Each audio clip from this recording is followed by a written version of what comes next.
when we look at the world around us today, it seems like everything and everybody falls into one of two categories. Worlds, if you will. If you look at your news feed on Facebook or look at the news or anything like that, what you'll find is a whole bunch of brokenness. And that's not good. Nobody likes it. Nobody enjoys it. It is. I think everybody was born into it. Nobody chooses it. It's what we have in the world today. But that's not all there is. See, it also seems like there's another category of things, another world. And it used to be the norm. It used to be what we were born into. It seems like, I hope. And it was a world full of love. You know, when you see a sunset or a sunrise, or when my little daughters give me a hug, or you just see something that's good and right, you get just inside the knowledge that there used to be a world like that, full of love and peace, that we used to live according to a perfect plan as a species. But now we live in brokenness.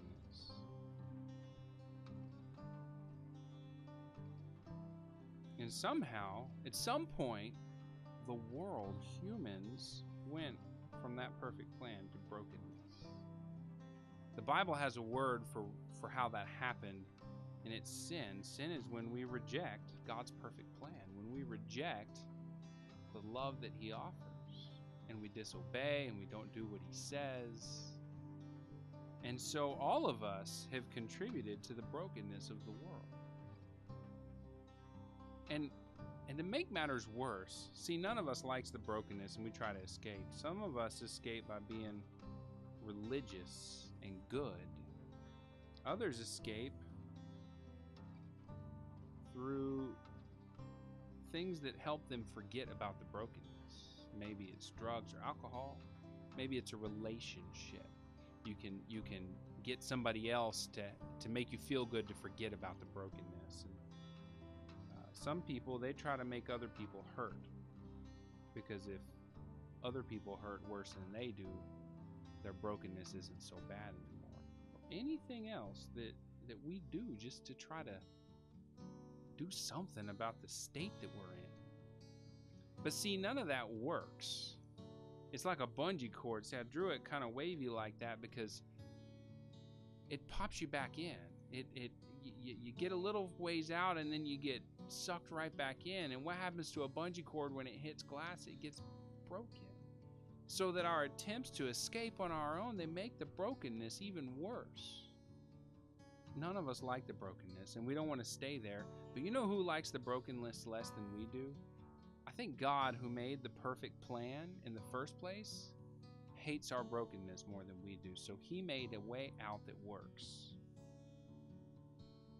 So what God did to give us a way out, to rescue us from this brokenness, is that He sent Jesus down.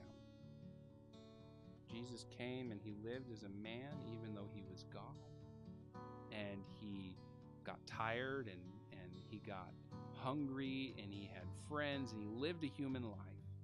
And He was tempted in every way that we are. He had every opportunity to sin like we do, except He never did. He lived a perfect life. And then He brought that brokenness and He put it on Himself by allowing evil men to take Him and nail Him to a cross and leave Him to hang there until He died after they beat Him and mocked Him. But on the third day after He died, He rose again. And He commanded all people who believed in Him to announce this message as of first importance, that Christ died for sin according to the Scriptures, that He was buried, and that He rose again on the third day according to the Scriptures. And He promised that anyone who would turn all the ways that they had been trying to escape their brokenness, and trust in Him as the only way, as the King, as the conqueror over brokenness and sin and death. And He promised to all people who would do that, He would restore them back to God's perfect plan.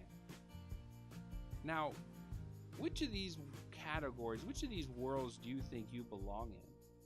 Are you living according to brokenness, trying to escape on your own?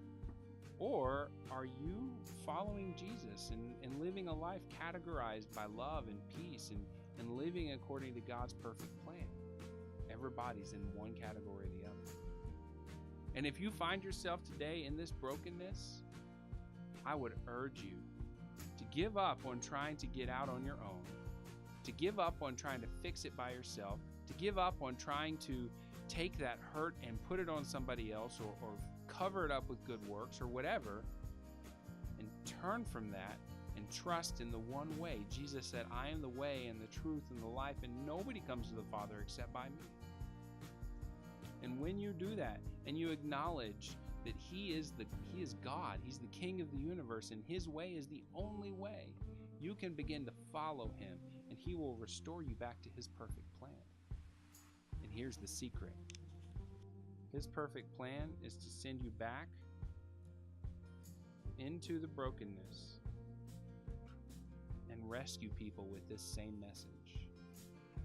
The things that you've heard from me in the presence of many witnesses, go and entrust to faithful people who will in turn teach others. You are being sent back to rescue people in their brokenness the way you've been rescued from yours. So that's 3 circles. If you've just trusted in Jesus for the first time, you need to know what to do next. And if you're looking to find ways to share Jesus with other people, you need to know what to do when they trust in Jesus. So check out this next video to find out how to begin to follow Jesus, or how to instruct other people to begin to follow Him.